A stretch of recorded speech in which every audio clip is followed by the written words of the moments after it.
dans la cuisine des ateliers pâtissiers de Christophe. Aujourd'hui, je vais vous présenter la tarte aux pommes, un traditionnel de la pâtisserie. Pour ceci, nous allons commencer par réaliser la pâte brisée. Il nous faudra de la farine, du beurre, des œufs, de l'eau et du sel que nous allons mettre tout ensemble dans notre batteur. Donc, nous allons mettre en premier la farine, ensuite le beurre, nos jaunes d'œufs,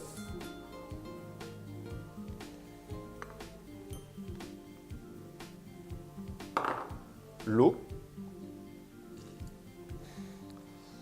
et pour finir, nous allons mettre une pincée de sel.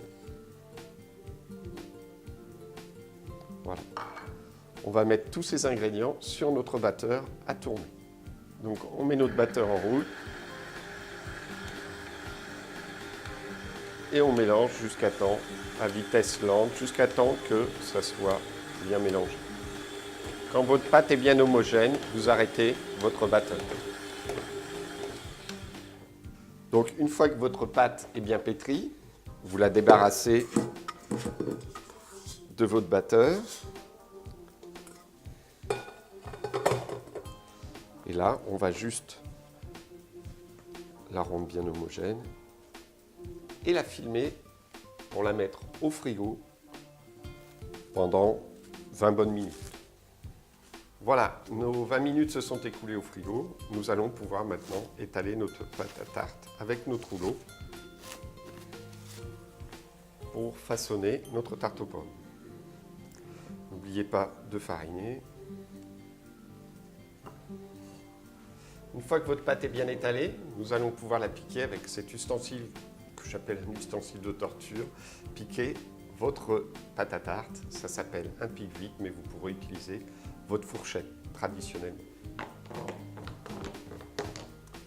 Une fois que votre pâte est piquée, je vais attraper mon cercle à tarte que j'ai préalablement beurré, ou si vous n'avez pas de cercle, vous pouvez utiliser votre moule à tarte traditionnelle. Voilà, notre tarte est étalée, elle est foncée. Il n'y aura plus qu'à la garnir avec notre compoté de pommes et nos pommes que nous mettrons bien rangées joliment par-dessus. Maintenant, nous allons faire notre compoté de pommes, deuxième élément important de nos tartes aux pommes. Donc, première chose, nous allons éplucher nos 3 pommes.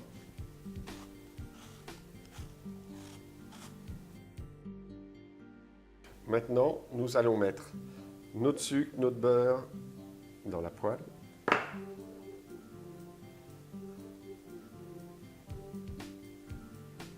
Le beurre est un peu rebelle. J'allume ma plaque et là, je vais donc couper mes pommes en petits morceaux pour faire notre compoté.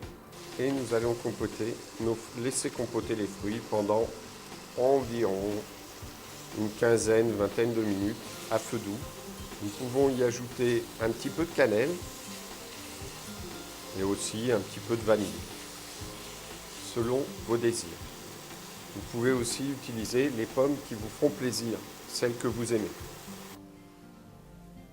Notre compoté a refroidi, nous avons bien foncé notre tarte, donc maintenant nous allons incorporer la compotée dans notre fond de tarte.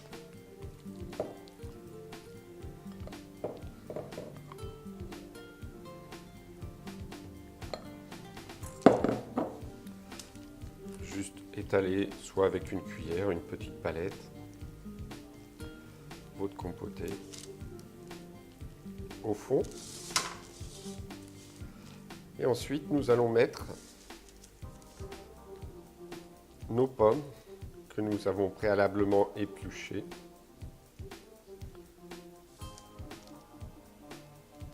sur le dessus.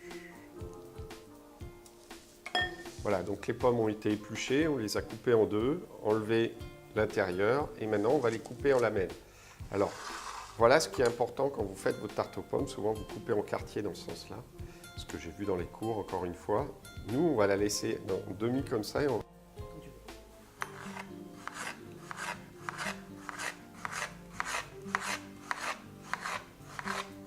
la couper dans ce sens-ci pour avoir quelque chose de régulier.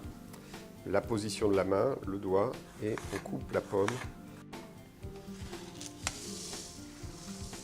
Ce qui va nous permettre d'avoir des tranches régulières.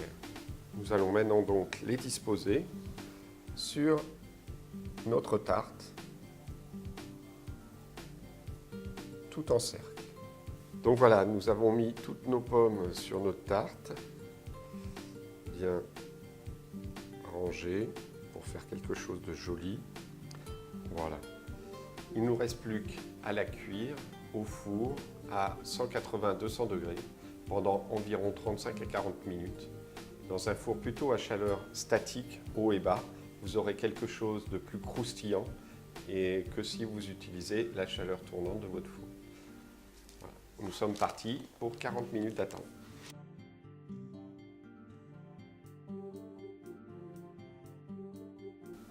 Voici la réalisation de notre tarte aux pommes traditionnelle qui sera meilleure de déguster à température ambiante que froide et même un petit peu tiède avec une petite boule de glace vanille, ce sera parfait. J'espère que cette vidéo vous a plu. Vous pouvez me suivre sur les réseaux sociaux et sur mon site internet.